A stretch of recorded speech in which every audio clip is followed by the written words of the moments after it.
Hi there, everyone. Today, we're going to discuss the Great Recession and, more importantly, the predictive systems that underlie the subprime mortgage crash. To start, I've always found it extremely helpful to start with a summary and a historical overview.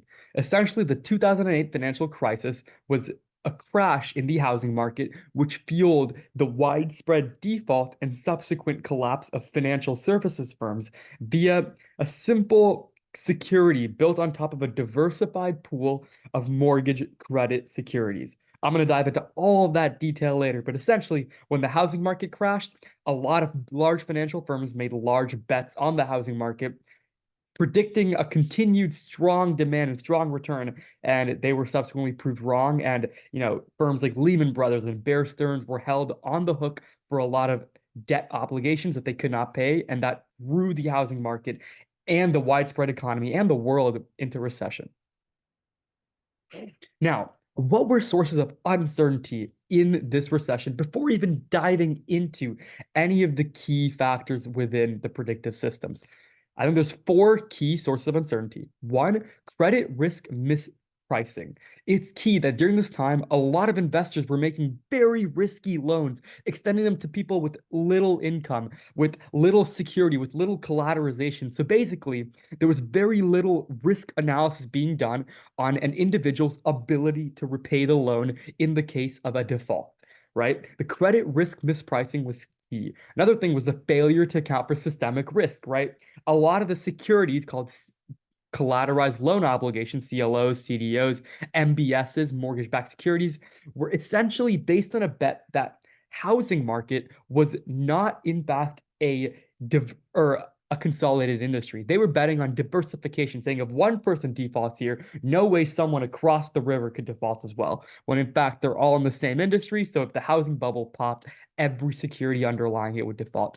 Finally, an over-reliance on credit ratings and the complexity of financial instruments. These two sort of go hand in hand, in which at some point analyses were getting so complex on financial instruments that banks were looking to invest in that they started third-partying their analysis to these credit rating industries. And these credit rating firms would then do their own privately incentivized research, which at times can create a lot of discontinuity between the actual financial services industry, which was regulated by government, and these third-party rating agencies.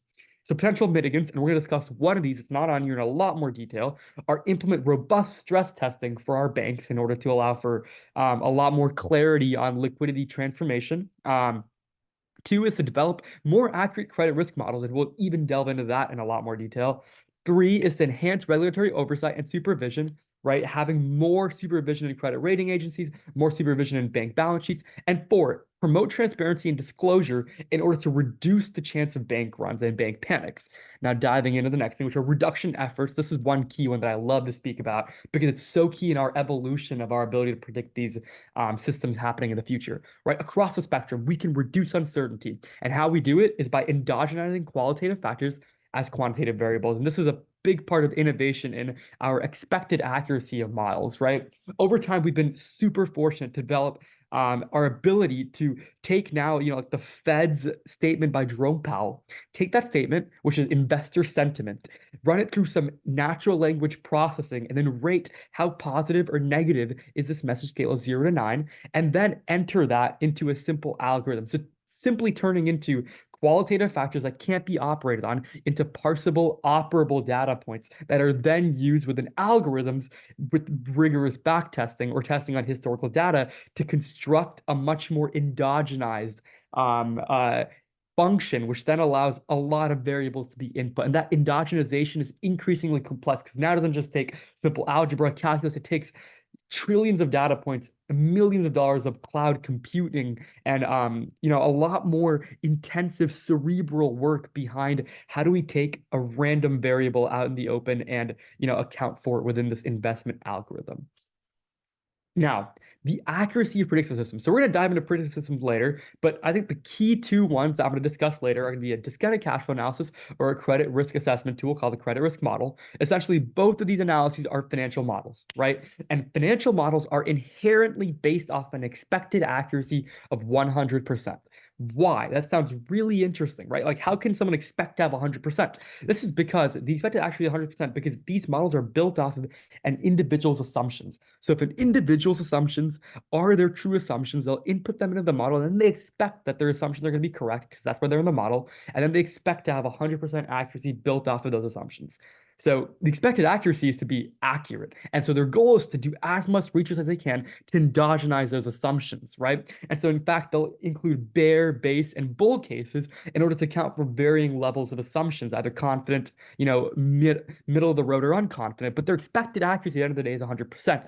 And over time, we've been allowing for financial services industries to innovate, to endogenize variables, add revenue segmentation, pricing power, sensitivity, and scenario analyses to then endogenize more variables and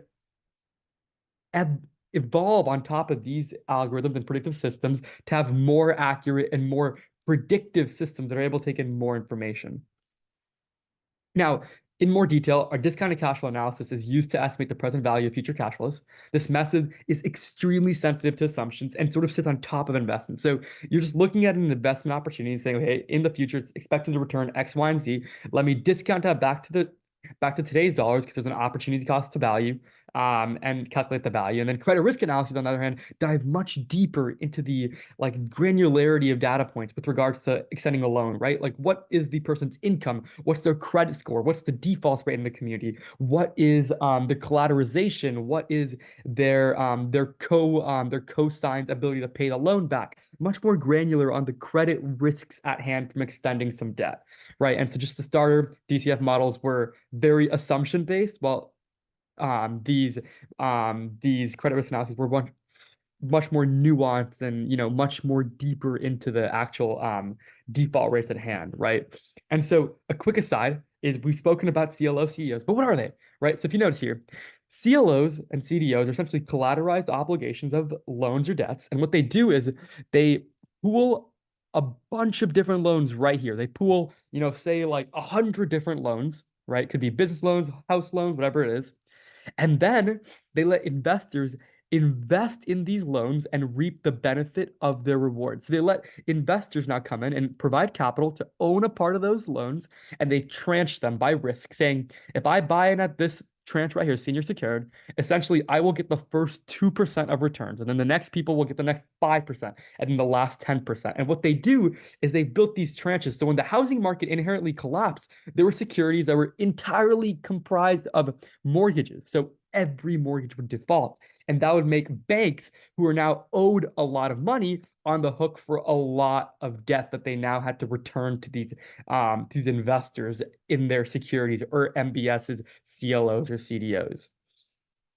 So evaluating our predictive systems, it's very difficult to actually evaluate predictive systems in finance, just because a lot of these banks and financial services firms like to hide their models behind a strong wall, right? It's all very proprietary data. However, we can use intuition and qualitative analysis to identify how granularity is a key theme in the success of a model in its predictive value, especially with regards to looking back in time towards the subprime mortgage crisis, right? You can look at the magnifying glass, zooming into the actual concept at hand, right? CLOs, CDOs, and MBS were composed of hundreds of loans. So whoever was actually able to predict the eventual default of those loans, specifically credit risk models, had that granularity of looking at individual loan extension data like income, ability to pay, FICO scores, credit scores, bank balances, all of that could foresee this eventual decline in returns versus DCFs had on top superficial assumptions placed on returns, right? They were